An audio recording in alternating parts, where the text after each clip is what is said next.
Ang ninuno. Nang mga sandaling ito ay kampante si Noah. Sumenyas kay Teroy na kaagad namang naintindihan ng bata. Ang ibig sabihin ay sabay silang aatake. Nakipagsalpukan na si Noah. Kaso nga lang nang sumunggab naman si Teroy kay Atardo, bigla na lang bumuka ng malaki ang bibig ng kalaban. Dahilan kaya nagtayuan ang balahibo ng bata at naudyok ang pag-atake. Oy! Wala namang ganyanan. Suntukan lang. Walang kagatan. Kuya, palit tayo. Wika ni Teroy. Linte. Akala ko ba matapang ka? Ay sus, are. Teka, itong kalaban ko, wag mo nga akong istorbohin. Ang liksi ng kalaban ko ah. Eto kasi kinakausap ako eh. Tugon ni Noah habang nakikipagpalitan ng atake kay Roden. Umabante ng lakad si Atardo, samantalang si Teroy naman ay panay atras. Nakatabon pa ang kamay sa ilong at bibig habang nakasimangot ang muka. Maya-maya pa tumakbo si Teroy. Humabol naman si Atardo at sinabing sobrang lakas ng tanga ng bata ngunit duwag. Kaanib na nito ang tikbalang pero tumatakbo pa rin. Hindi ako duwag, no? Hindi kasi ako makatiis sa baho mo eh. At saka wala kasing kagatan. Ang baho mo na nga. Bumubuka pa yung bibig mo. Ang lansa. Wika ni Teroy. Hanggang sa umikot ang bata sa puno ng nyug at paglabas sa kabilang banda. Nakita ni Atardo ang paparating na baston. Tumama ito sa muka, dahilan kaya kamuntikan pang matumba ang amaranhig.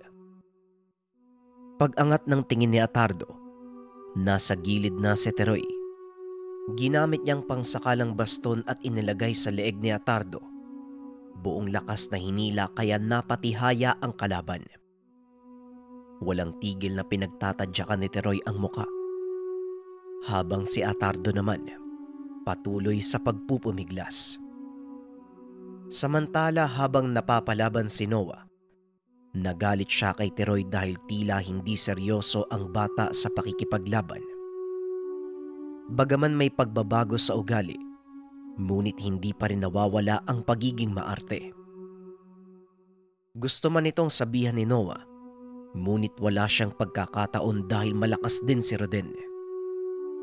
Nang mga sandaling iyon, dulot ng ingay na nilikha nila sa lugar, hindi na iwasan na mabati ang atensyon ng mga nakatira, lalo na ang mga residenteng malapit lang sa pinangyarihan.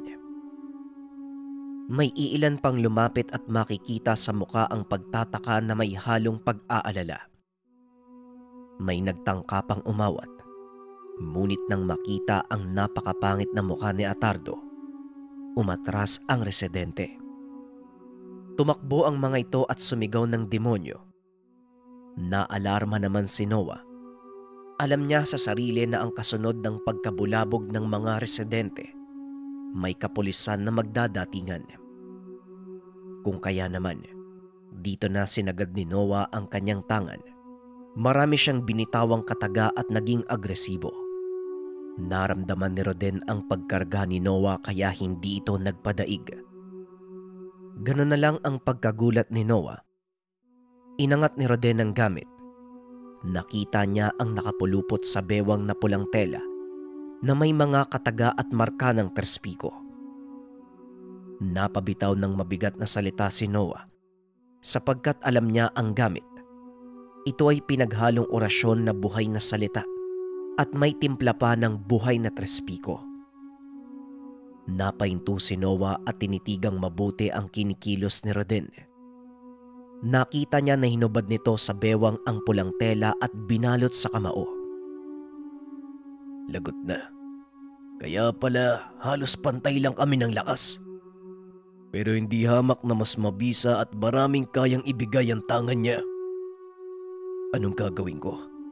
At saka, sigurado kung magkakagulo na sa lugar kapag tumagal pa ang laban. Wika ni Noah sa sarili. Paglingon niya kay Teroy, naglalakad na ito papunta sa kanya. Panay amoy sa kamay pati na rin sa baston. Pagtingin niya kay Atardo, nagulat si Noah sapagkat nakita niyang naroon si Ikya at hila si Atardo. Bigla na lang dumating si Ate Ikya eh. Siya na yung bahala dun kasi hindi ko makakaya na... Nakakasuka. Ang baho. Kumapit pa nga sa damit ko eh. Ang lansa. Wika ni Teroy. Napaka-arte mong kutong lupa ka. Hindi bale na. Tulungan mo ko dito nang matapos na to. Akala ko hindi mo papatayin eh. Akala ko naglalaro ka lang eh. Tugon ni Noah. Nang marinig ni Roden ang pag-uusap ng dalawa, nagyabang pa ito at sinabing kahit sabay silang dalawa ni Teroy, hinding-hindi siya kayang tapatan. Sumenyas pa ito na ang ibig sabihin ay lumapit na si Noah at Teroy. Samantalang nagtataka naman ang bata at nakaramdam ng pagkabanas. Kaya nung umabante ng lakad si Noah, humarang ang bata at sinabing siya na ang mauuna. Sige na, basta dalian mo. Tumangulang si Teroy. Kalmadong naglakad palapit kay Roden. Nung ilang distansya na lang ang layo, nilapag ni Teroy ang baston sa lupa. Roden, sigurado ka na ba? Baka naman magsisi ka sa uli. Wala nang atrasan to ah. Ang yabang mo. Gusto ko lang naman malaman kung bakit ganun ka katapang magsalita eh. Eto partida ha. Hindi ko gagamitin yung bisa ng baston. Naalala ko yung ginawa ni Kuya Noah.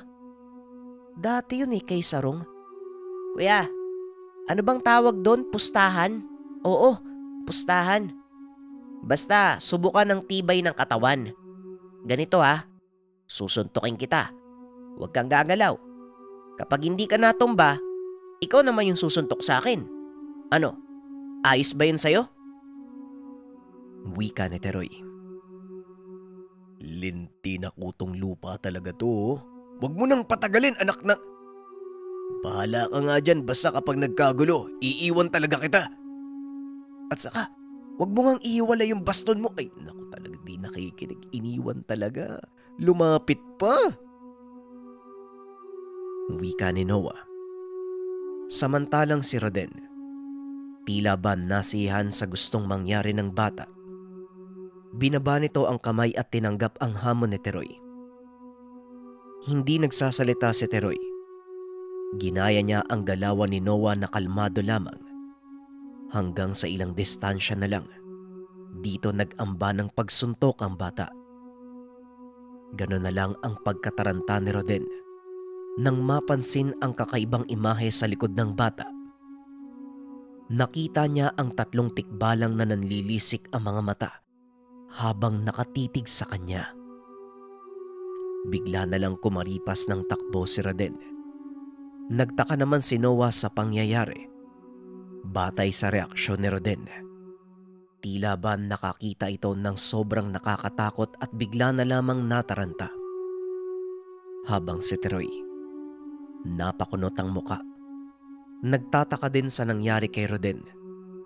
Tinanong pa niya si Noah kung bakit tumakbo si Roden. Nagkipit balikat lang si Noah. Aba malay ko sa inyong dalawa, hindi ko alam. Damputin mo nga yung baston mo. Dito ka lang ha. Wika ni Noah. Kagad na hinabol si Roden. Kaso nga lang matapos makuha ng bata ang sariling gamit, sumunod kagad ito. Ang tapang-tapang tatakbo din pala. Parang baliw yun ah. Teka kuya, ako nang bahala doon, wag ka nang umabol. Lugi ka naman kanina eh. Nakita ko nga na nakasimangot yung mukha mo kada natatamaan ka ng atake. Wika ni Teroy. Abang yabang nito ah, kung tirisin kaya kita. Natural, tinatamaan ako eh. Nasa iyo yung atensyon ko. Paulit-ulit mo kong kinakausap, kaya natatamaan ako ng kalaban. Ikaw kaya yung lumugar sa kalagayan ko? Tugon ni Noah. Ay sus, nagdadahilan pa. Para ka din si Lolo eh. Puro palusot. Hindi kagad nakapagsalita si Noah. Makikita ang panggigigil ng mga panga na tila ba gusto ng kutusan ng bata. Alam mo, kung hindi ka lang talaga bata, binitin na kita sa puno tapos sinuntok ko yan tiyan mo eh. Wika ni Noah. Bigla na lang mabilis na tumakbo ang bata. Nawala ito bigla. Tanging alikabok na lang ang naiwan. Dinig niya ang paa na parang tunog ng kabayo. Dito napahinto si Noah at nakaramdam ng matinding kilabot. Yawa. Baka yun ang kinakatakot ni Roden ah. Totoo nga. Totoong nakaanib sa bata ang mga tikbalang. Munti ko nang makalimutan na delikado pala tong batang to ah. Mabuti na lang hindi apektado yung isipan niya. Ano bang gagawin ko? Makabalik na nga lang. Ako na ang magliligpit dun sa bangkay ni Sarong. Wika ni Noah. Pagkatalikod niya, nakasalubong niya si Ikya. Kagad niyang tinanong sa kapatid kung naligpit din ba ang bangkay ni Sarong. Ayon kay Ikya, tapos na. Gamit ang bisa ng mutya ng bigas, nilagyan niya ng sabulag ang pinaglalagyan ng mga bangkay. Nang sa ganun, walang makakita at babalikan na lamang sa oras na matapos ang labanan. Saan ka ba nang galing? Bakit hindi ka nagpakita kaagad? Nagbitaw ako ng mensahe kanina pero hindi ka naman nagparamdam. Tanong ni Noah. Kuya, abala ako. Kita mong nilibot ko yung buong lugar eh. Yun naman ang sabi mo, di ba? Pagkatapos kong maramdaman ng pamabang binitawan mo, alam ko na kung nasaan kayo. Natigil nga ako sa payabon eh. Nagkakagulo doon. May patay kuya. Nasa bahay natagpuan eh. Kapareho ng sinapit ng iba, wala ring dugo. Tinignan ko pa kung nung nangyayari. Tugon ni Ikya. Dagdag pa ng dalaga. May nakita siyang kahina-hinalang tao. Pero nahirapan itong alamin ang kilos sa malapitan dahil marami ang nakikiosyoso at hindi niya pwedeng gamitin ang sabulag. Pero ayon kay Ikya, dalawa ito. Ramdam niya ang kakaibang presensya. Matapos naman itong marinig ni Noah, hindi na nagsalita pa ang binata. Tumangulang at sinabing sundan na si Teroy. Ngunit mariing binalaan ni Teroy si Ikya na mag-iingat kay Teroy. Bantayang maigi ang kilos at ugali ng bata. Kapag may nagbago, huwag magdadalawang isip na lumayo. Nagtanong naman ang kapatid kung bakit. Nakaanib sa katawan niya ang lakas ng tikbalang. Kahit naniniwala kong hindi maapektuhan ang pag-iisip ng bata, pero hindi pa rin tayo pwedeng magpakampante. Baka bumigay eh. Tugon ni Noah. Ano bang meron? Eh di ba matagal nang nakaanib sa kanya yung gabay? Anong kinakatakot mo? Maliban na lang siguro kapag tinawag niya. Doon lalayo talaga ako. Kasi pwede talaga tayong magulpi. Wika ni Ikya. Kung sa bagay wala ka kasing alam. Tama. Nakaanib nga sa kanya mula pa noong ilipat ni Mang Roelio ang tangan. Pero hanggang sa pagsama lang. Ang punto ko, ang mga tikbalang ang nagbigay ng katangian sa kanya. Kung alam mo lang kung gaano kadelikado, maaaring maapektuhan ng mga katangian ng utak niya. Kung ano ang ugali ng mga nilalang, magiging ganun din si Teroy. Alam mo naman siguro na ayaw na mga tikbalang na tinititigan sila o hindi kaya naman naiistorbo. Kaya nga hindi ako kampante sa ngayon eh. Kahit noon pa man, malay mo biglaan na lang bumigay yung isip niyan. Ano mangyayari sa atin? Halika na nga. Basta tandaan mo lahat ng sinasabi ko ha. Abisuan mo ko kagad kapag may napansin ka. Sabay tayong lalayo sa kanya. Pagpapaliwanag ni Noah, Napakunot naman ang mukha ni Ikya at halatang naguguluhan. Tila may gustong sabihin ngunit hindi mabigkas. Sumunod naman siya kay Noah. Tumawid sila ng ilog at nakarating sa unahan ng kabugan. Malapit na ito sa pangalaykayan kung saan nakatira sila Mang Rogelio at Teroy.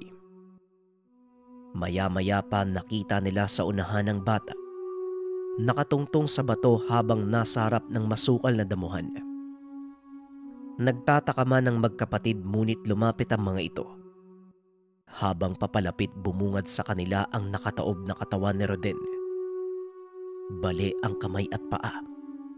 Nakapasok sa bibig ang pulang tela. Tatakbo ka pa ha? Kung ano yung binitawan mong salita kanina, panindigan mo. Dudurugin ko yung katawan mo eh. Wika ni Teroy. Bigla namang hinarangan ni Noah si Ikya. Sinabi sa kapatid na tila kinakausap ng bata ang sarili kaya wag muna silang lumapit. Kita mo na. Nakalaban ko yan kanina. Napansin mo naman, di ba? Masdan mo yung itsura. Bali-bali na yung katawan. Yung panyo. Diyan siya kumukuha ng lakas. Pero pinakain lang ni Teroy. Ngayon sa tingin mo, tao pa ba si Teroy? Napakalakas niyan. Wika ni Noah. Oo nga kuya, nararamdaman ko yung lakas ng pulang tela eh. Mas malakas pa nga sa bertud mo eh. Kaso parang pinaglaruan lang ni Teroy. Tignan mo kaya kuya, di ba kapag sinasapian, magbabago yung mga mata? Tignan mo nang malapitan si Teroy nang mapansin natin. Patuloy na nag-usap ang dalawa. Halatang naiilang kay Teroy. Hindi naman sinubukan pang lumapit ni Noah. Dong? Dong Teroy, ayos ka ba? Kumusta? Alis na tayo dito. Si Ikya ang bahala sa ginulpi mo. Dong, Teroy. Uy, Ikya. Ayaw sumagot eh. Baka sapakin ako bigla niyan. Wika ni Noah. Kuya, tumakbo na kaya tayo? Tignan mo parang baliw oh. Nilalaro pa yung daliri ni Rodin. Halika na, iwan na lang natin yan. Nagtulakan ng dalawa samantalang si Teroy naman. Alam niyang nasa likod ang magkapatid. Biglang tumayo si Teroy at sabay na napapitlag ang dalawa. Hindi na maintindihan ang itsura ni Ikya na tila nais nang tumakbo. Uy, kuya ate, buhay pa naman to eh. Pero bali nga lang yung kamay sa kayong binti. Hindi ako yung may gawa niyan ha. Bigla na lang nawala si Roden kanina. Nung nalaman kong nakatago dyan sa ibabaw ng puno ng nyog. Malay ko ba? Sinubukan kong akyatin. Kaso yun, bigla siyang nalaglag eh. Kaya nabali yung buto niya. Hindi ko alam kung tumalon ba o nalaglag mula sa itaas. Kaya ayan, ang taas kaya ng puno. Sumisigaw pa, ang sakit daw nung buto niya. Wala naman akong ginawa dyan eh. Nabali yan kasi nalaglag siya. Wika ni Teroy. Nagkatinginan ang magkapatid. Nahiya dahil sobra silang natakot kay Teroy. Mali ang hinala nila. Napangunahan ng kaba sa dibdib. Pasimple namang lumapit si Noah at kinapa si Roden. Oo nga no, mukhang buhay pa. Bali lang yung ilang parte ng katawan. Ay kaya, sumunod ka na lang sa amin sa Ilaya. Ikaw nang bahala sa isang to. Dong Teroy, kumusta naman ang pakiramdam mo? Tanong ni Noah. Ayos lang naman kuya. Teka, bakit niyo ba kinakamusta yung pakiramdam ko? May sakit po ba ako? Kanina ka pa kuya. Meron bang kakaiba sa akin? Wala naman ah. Ano po bang nangyayari? Kanina sa payabon, ayaw mo kong sumunod. Mukhang natatakot ka sa akin. Teka nga. Ang baho talaga ng damit ko. Sabi ko naman po palit tayo Ikaw kay Atardo, ako kay Rodin. Hindi mo nga kinaya si Rodin Nagulpi ka nga wika ni Teroy. Napapailing na lang si Noah ng mga sandaling ito. Pasimple siyang tumingin kay Ikya at kinindata ng kapatid. Sinabi ni Noah na umalis na sila. Huwag na masyadong mag-isip si Teroy. Alis na kami, Ikya. Teroy, halika na nga. Napaka-arte mo. Ano ba? Nagmamadali na tayo eh. Hindi na nagsalita pa si Teroy, ngunit sa pagkakataong iyon, medyo nakaramdam ng pagkailang si Noah. Maging si Ikya ay hindi makatitig sa mga mata ng bata. Kahit itanggi, alam ni Teroy na may nagbago sa sarili. Pero ang tanong sa isipan, bakit parang takot sa kanya si Noah? Hindi din naman tinatawag ni Teroy ang tikbalang, kaya gulong-gulo ang isipan ng bata. Habang binabagtas ang makipot na daanan, tinanong niya si Noah at kinulit. Kung may tinatago man si Noah ay sabihin na sa kanya. Ano ba naman yan kuya? Ayan oh. Halata naman sa kinikilos mo eh. Lumalayo ka sa akin kahit magkasama pa tayo. Ano ba talaga? Naguguluhan tuloy ako. Oo, may kakaiba sa akin, inaamin ko yun. Pero bakit parang natatakot kayo? Nakikita niyo po ba yung mga tikbalang sa likod ko? Uy kuya, pansinin mo ko. Wika ni Teroy. Ay sus. Wala. Hindi ka dapat maguluhan. Huwag ka masyado mag-isip. Nasabi ko na kanina, di ba? At saka, mabaho ka lang. Kaya lumalayo ko sa'yo, malansa ka eh. Tugon ni Noah. Ay sus. Ako pa yung sinabihang maarte. Ikaw naman pala. Uwi na nga lang ako sa bahay. Total malapit naman dito yung sa amin eh. Maliligo lang ako. Wika ni Teroy. Hindi pwede. Kailangan na natin tapusin ang pagtugis sa kriminal. Hayaan mo. Pagkatapos ito sabay tayong maliligo. Doon sa ilog ng Ilaya maganda ang tubig doon. At saka malamig. Magmadali na tayo. Sundan mo ako ha. Alam ko namang mas mabilis ka sa akin. Pero sumunod ka muna. Wika ni Noah. Nag-aalangan si Teroy. Medyo nakaramdam ng panlalamig. Lalo pat alam niya sa sarili na may tinatago sa kanya si Noah. Magpasaganon pa man, nanaig sa bata ang misyon nila sa lugar. Kaya naman sumunod na lang siya kay Noah. Ilang minuto lang ang lumipas. Nakarating silang dalawa sa Ilaya. Sa bandang bukid, makikita sa lugar ang ilang kabahayan na magkakalayo. Dahil tirik na ang araw, mas lumala ang pagkairita sa katawan ni Teroy. Lalo pat pinagpapawisan ang bata at mabaho ang damit. Napagod na si Teroy at hindi mapakali. Dito napili ng bata na hubarin ang damit pang itaas at itinapon na lang sa daan. Napansin siya ni Noah at kagad na sinita. Ngunit hindi nakinig si Teroy. Akala mo ang laki ng katawan mo. Paubad-ubad ka pa. Di bale. Ikaw ang bahala. Ito ang lugar na sinabi ni Dindo kaya huwag kang kumpiyansa. Baka nasa paligid lang ang kalaban. Pero ang ipinagtataka ko, may nabanggit sa akin si Ikya kanina. May nangyari sa Payabon at may napaghinalaan siyang 2 tao na aswang. Ikalawang grupo na ito sa tinutugis natin.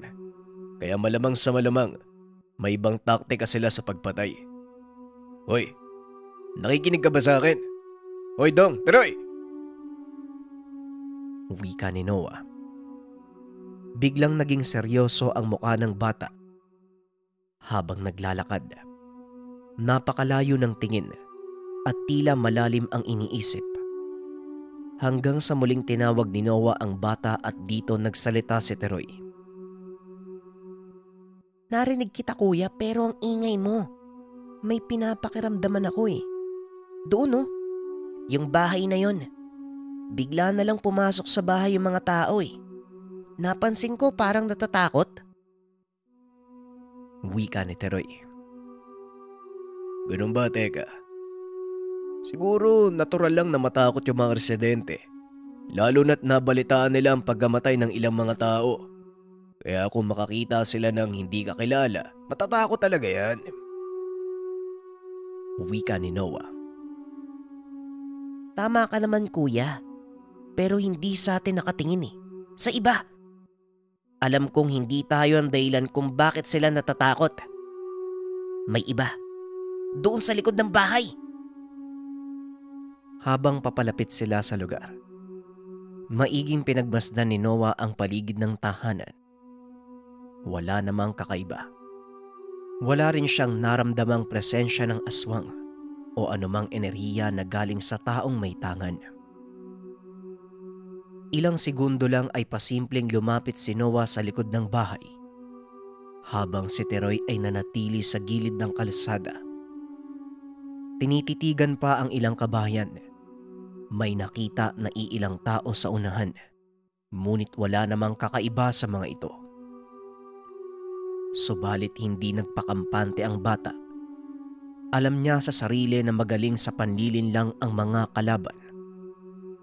Habang si Noah naman nang makarating sa lugar, naroon siya sa likod na bakuran. Ilang metro ang layo. Bagaman masukal ang lugar pero natatanaw niya naman ang kabuuan ng paligid. Inalam ng binata kung merong mga marka ngunit wala naman. Paglingon niya kay Teroy, nakita niya ang bata na kumabig sa ibang direksyon at hindi na nakasunod sa kanya. Hinayaan lang naman ito ni Noah. May tiwala siya sa bata lalo na't malakas ang pandama ng paslit. Hanggang sa nakita niya ang ama ng tahanan na lumabas at may bitbit na baril. Kaya naman gano'n na lang ang pagkataranta ni Noah. Mabilis siyang nagtago sa gilid ng bakuran sa tabi ng makapal na damo. Anak nang, ang haba ng baril. Teka, saan ba nakatingin to? Wika ni Noah. Hanggang sa pumunta sa manggahan yung tao, narinig niya na umiiyak yung lalaki. Pagtingin doon sa bintana ay may nakasilip na 2 bata. Halata sa muka ang pag-aalala. Naroon naman sa bintana ang ina. Umiiyak at natataranta. Nag-aalangan si Noah na lumabas dahil baka siya ang paputukan kung sakaling makita. Hanggang sa makarating ang lalaki sa manggahan at may napansin siyang 2 tao. Sa tingin ni Noah, ito ang punterya ng lalaki. Subalit hindi niya maaninag ang muka dahil salungat ang 2 sa sinag ng araw. Ngunit bigla na lang dinuro ng mga tao yung may hawak ng baril. Nanlaki mga mata ni Noah. Napansin niya na tila natataranta yung residente. Pagkalabit ng gatilyo ng baril, hindi ito pumuputok. Hanggang sa tuluyang nakalapit yung 2 tao at sinakal yung may hawak ng baril. Marahang umabante si Noah at habang nangyayari ito, inaalam niya ang gagawin ng 2 tao. Hanggang sa naaninag niya ang itsura ng 2 lalaki. Payat at matangkad ang isa. Habang yung sumasakal doon sa residente, malaki ang katawan at mahaba ang buhok. Sa kabila ng paglapit ni Noah, hindi naman pinapansin ng 2 tao ang binata. Sa halip nakatuon lang ang atensyon sa may hawak ng baril. Nakangiti pa ang mga ito. Kaya naman naisip ni Noah na sunggaban na lang yung nakasakal. Mabilis siyang kumilos ngunit laking gulat ni Noah nang bigla na lang lumingon sa kanya yung tao. Kasabay nito ang pagbitaw doon sa residente at bumagsak sa lupa. Nagkumpas ito ng kamay sabay duro kay Noah. Napatigil si Noah para itong statwa at hindi nakagalaw. Sabay lapit ng payat na tao.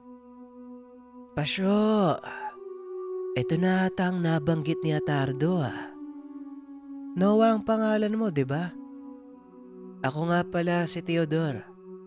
Pasensya ka na at hindi ka makagalaw. Tinamaan ka ng pagpako, kagaya ng ginawa mo kay Atardo. Kayang-kaya din namin yan.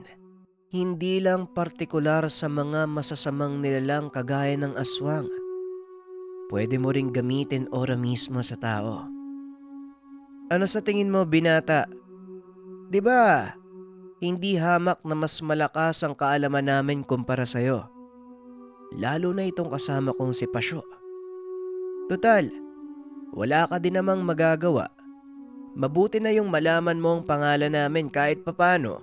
Hanggang sa kabilang buhay, maging palaisipan mo kung sino kami. Mapangahas ka eh. Pakialamero. Akala mo siguro iisa lang ang taktika namin sa grupo ni Atardo, ano? Mahinang uri ang mga yon. Kahit maingat sa kilos, pero naging kumpiyansa pa din eh. Samantalang kami, kilala namin ang mga balakid. Kaya imbis na magtago, lantaran kami kung kumilos. Ang problema, walang makakapansin sa amin kahit marami pang tao. Maliban na lang kung may tangan katulad mo. Kaso hindi pa rin umubra. Wika ni Teodora. Habang si Pasyo naman ay palapit na ng palapit kay Noah, nanatiling nakaduro ang daliri hanggang sa madampisa noon ng binata. Noah, isang kombinasyon na lang ng orasyon, siguradong babagsak ka na sa lupa. Asahan mong pipikit ka na lang ng kusa at paggising mo, nasa kabilang buhay ka na. Wika ni Pasyo at walang nagawa si Noah. Mata lamang ang nakakagalaw, nanatili pa ring naninigas ang buong katawan niya.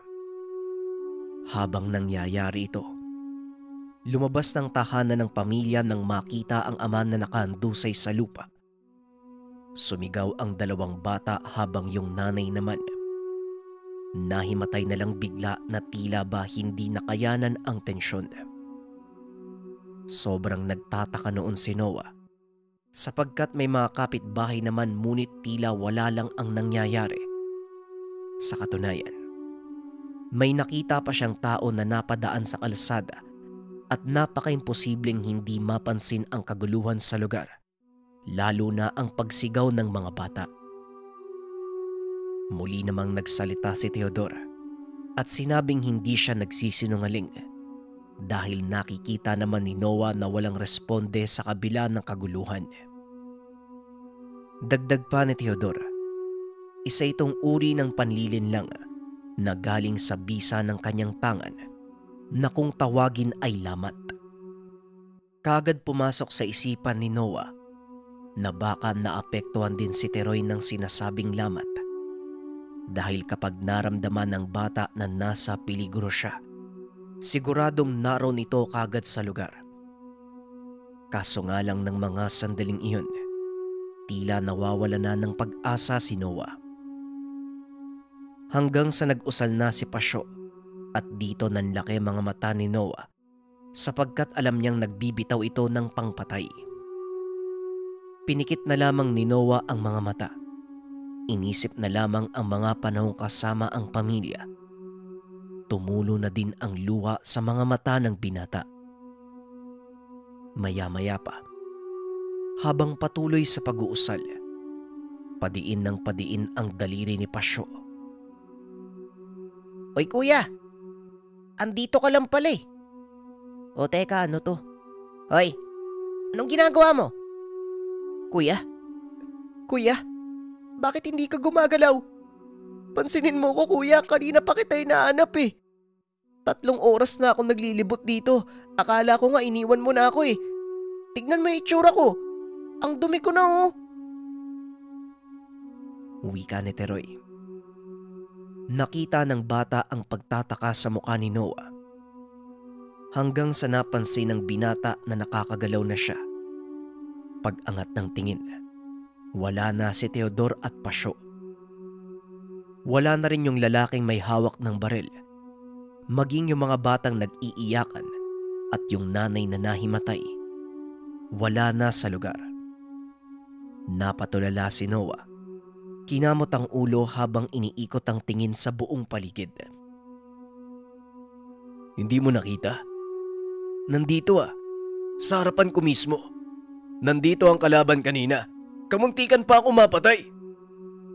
Wika ni Noah. Ano po? Hindi kita maintindihan, wala naman pong tao dito eh. Di ba nga pumasok ako sa loob ng bahay? Ano bang nangyayari sa'yo? Hindi ka kasi gumagalaw kanina. Akala ko nga niloloko mo ako eh. Nakaganito ka oh. Ganito, tinan mo yung tsura ko. Nakatuwad. Mukha ka nga pong tatalon eh. Wika ni Teroy. Ano bang nangyayari? Nakita ko mismo dito eh. Ramdam ko pa nga ang presensya at mga binibitawan nilang kataga. Nagpakilala pa sa akin kung sino eh. Sandali. Pwede bang puntahan mo yung bahay? Tignan mo kung may tao ba talaga sa loob o wala. Wika ni Noah. Napakamot naman ng ulo si Teroy. Sumaglit pa ng tingin kay Noah. Halata sa mukha ang matinding pagtataka dahil pumunta na ito doon sa bahay at muli na naman siyang pinapabalik. Si Noah naman ay patuloy sa pagsipat sa buong paligid. Sinasariwa sa isipan ang pangyayari. Talagang naniniwala si Noah na totoo ang mga nagaganap. Nakita niya ang bakas sa lupa na tila kinahig. Ito ang kinakatayuan kanina ni Pasyo habang sakal yung taong may hawak na baril. Pagtingin naman ni Noah sa sinag ng araw. Nagtataka ang binata dahil kanina mataas pa ang araw pero ngayon, dapit hapon na. Sa katunayan, palubog na ang araw. Samantala, si Teroy naman nagsimula ng tawagin ang mga nakatira sa bahay. Bumati pa ang bata at sinabing makikiinom lamang ng tubig. Ngunit wala talagang sumasagot sa kanya kagaya ng nangyari kanina.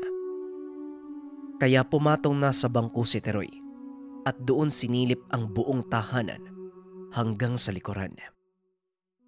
Ganun na lamang ang panlalaki ng mga mata ni Teroy nang biglang makakita ng dalawang bata na nakahandusay sa sahig. Halata sa mga ito na wala ng buhay, ngunit wala namang dugo sa katawan. Hanggang sa may napansin din siyang magkasunod na bangkay doon sa gilid. Nataranta si Teroy ng mga sandaling ito at napapikit na lamang ng mata.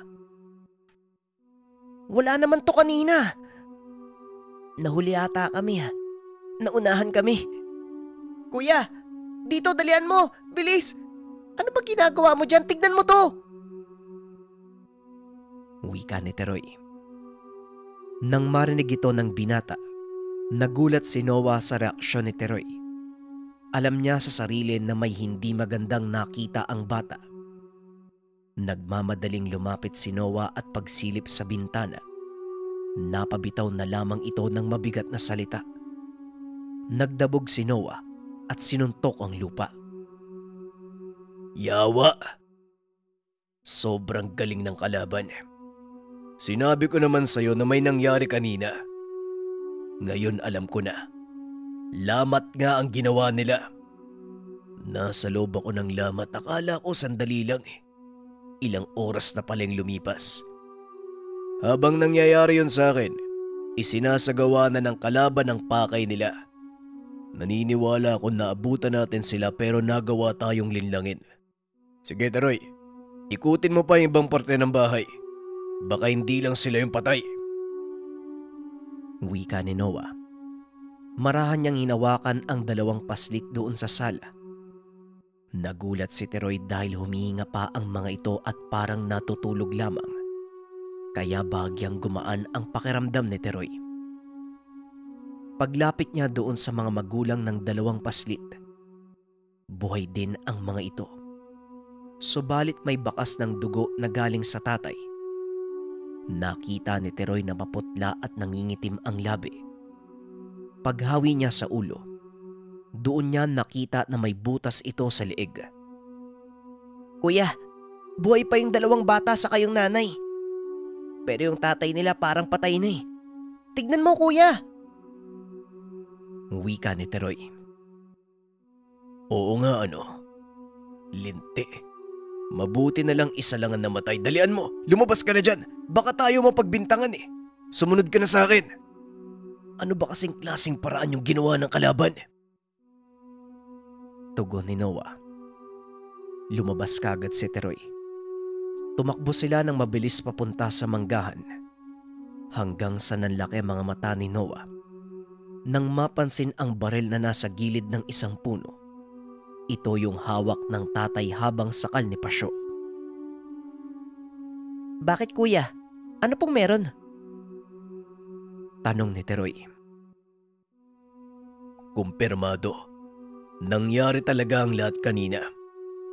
Yang baril na yan yung hawak ng lalaking nakita mong patay sa loob ng bahay. Napaka-imposible. Paano kaya nangyari yun? Alam mo, Teroy, mahirap ipaliwanag eh. Ibang klase ang ikalawang pangkat. Mas mahirap ang pamamaraan nila. Totoo ang narinig ko sa kanila. Kahit lantaran pa, hindi mo mapapansin ang mga gagawin nila. Kaso bakit isa lang yung pinatay? Samantalang pwede namang patay na yung buong pamilya. Ano bang gagawin natin? Hindi ko makuha ang diskarte nila. Wika ni Noah.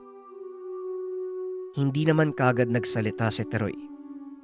Naniniwala siya sa sinasabi ni Noah, pero wala din siyang maisip na kasagutan. Kaya naman pinakaramdaman na lang ni Teroy ang buong paligid. Maya-maya pa sinabi ni Noah, lisanin muna nila ang lugar at doon sa kabila dumaan, kung saan hinala niyang dumaan ang mga kalaban. Patuloy pa rin sa pagtataka si Noah.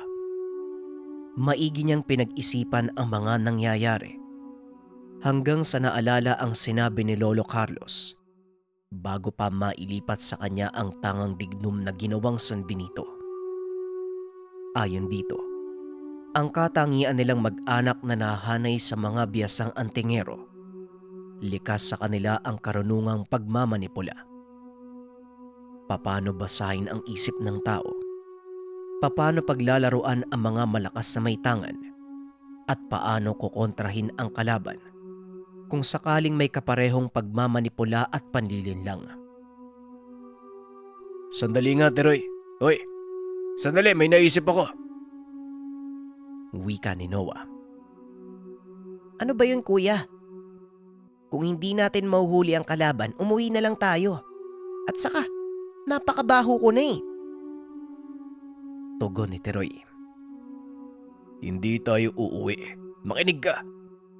Di ba marka ang gamit ni Atardo sa panlilinlang? Kapareho lang yon ang prinsipyo na ginamit ng kalaban sa akin kanina. Uy! Sabing sa akin ka tumingin eh. Dito sa mga mata ko. Ganito ang gagawin natin. Lamat ang ginamit sa akin ni Theodore kanina.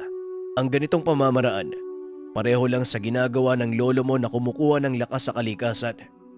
Parang tagaliwas. Ang lamat, nagmumula din sa lakas ng kalikasan. Mula ito sa mga elemento na napakagaling sa panlilinlang. Kagaya na lang ng mga duwende, impaktong sadsad at marami pang iba. Ang ibig sabihin, ang tangan ni Theodore galing sa mga nilalang na iyon. Kaya hindi malayo na kaya nating labanan. Malulutas natin ang klase ng panlilinlang sa pamamagitan lang ng panlilinlang din. Pero kailangan ko ng tulong mo. Pagpapaliwanag ni Noah. Dagdag pa nito, sa oras na magkasalubong ang dalawang panlilinlang, papasok na ang realidad. Kumbaga nasa loob sila ng lugar kung saan napapagitnaan ng dalawang magkakaibang panlilinlang.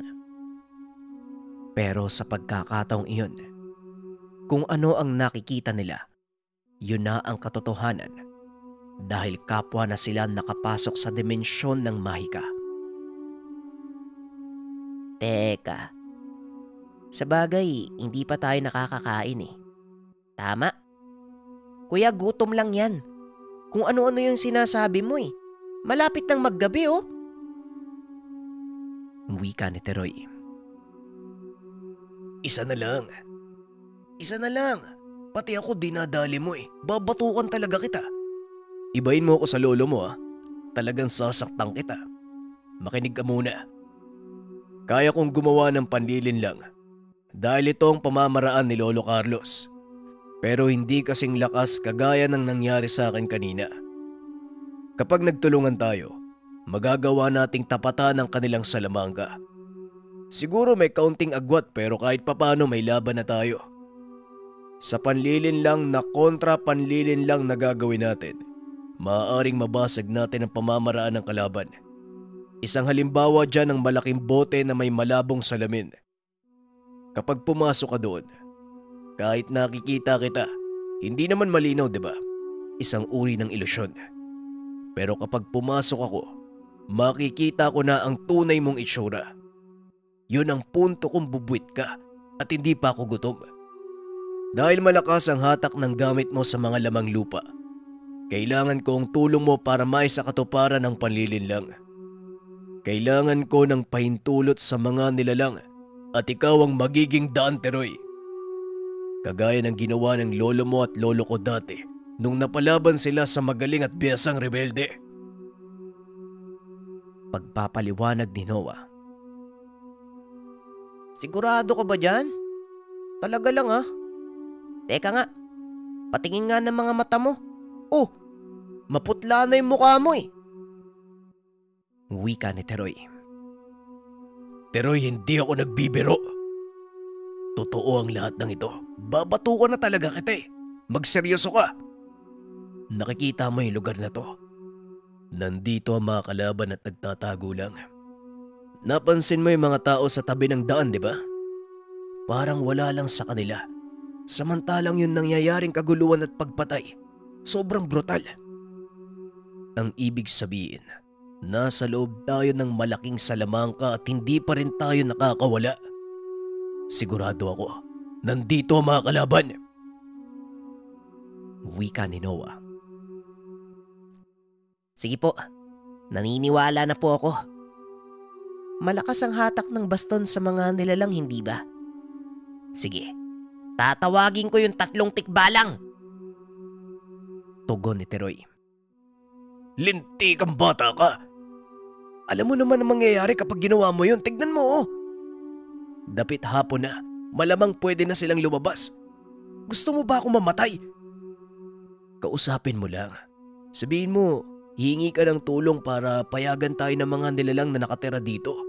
Huwag mo nang tawagin para gumana yung gagawin ko. Wika ni Noah. Ang ibig sabihin, pwede ko silang kausapin kahit hindi na tinatawag? Wag naman po kayong tumitig ng ganyan sa akin. Hindi ako makapag-isip ng tama eh. Susubukan ko po ah. Pero wag mo akong guguluin. Distansya ka muna kuya. Baka lumabas eh. Tumangulang si Noah. Mabilis na umatras at nagtago sa puno. Habang si Teroy naganap ng magandang espasyo. Tinarak niya doon ang baston at kinuha sa bulsa ang mga ipinatago ni Lolo Rogelio. Ito yung supot na may lamang apog at ilang mga dahon na matatapang ang amoy. Gumuhit ng malaking bilog ang bata at naupo sa gitna. Kasabay ng pagdurog sa mga halaman ay hinalo niya sa apog. Sinaboy ito ni Teroy sa paligid at nagsimulang mag-isip. Sa pagkakatanda ko, ganito talaga yung ginawa ni Lolo sa 3 tikbalang eh. Bahala na nga. Baka umubra. Malay mo lumabas. Sana hindi ako sakta na mga gabay ko. Naku, wag naman sana. Wika ni Teroy sa sarili habang nakayuko at hawak ang baston. Maya-maya pa nagsimula na itong mag-usal ng mga pamaba. Samantala, nang makita naman ni Noah ang ginagawa ng bata ay napakunot ang mukha nito. Diskumpiyado sa nasasaksihan. Teka, anong ginagawa ng batang to? Parang baliw. Lalapitan sana ng binata si Teroy. Bigla na lang lumitaw ang 3 malalaking imahe sa gilid ng bata. Mabilis na tumakbo pabalik si Noah at nagtago. Alam niya sa sarili na ang mga imaheng ito ay walang iba kung hindi ang 3 tikbalang. Habang si Teroy naman, napansin ang pagpapakita ng 3 gabay. Nakayuko ang bata at patuloy sa pagsambit ng iba't ibang orasyon. Pakiusap, dinggin niyo ang panalangin ko. 3 kabayo, ay mali, 3 tikbalang pala. Yagi, itim at puntik. Magpakita kayo sa akin pero huwag niyo akong tatakutin ha. Ilang sandali pa. Maraming salamat sa pakikinig ng ating kwento, mga kabayan. Abangan pa natin ang susunod na episode ng ating kwento. Paalam.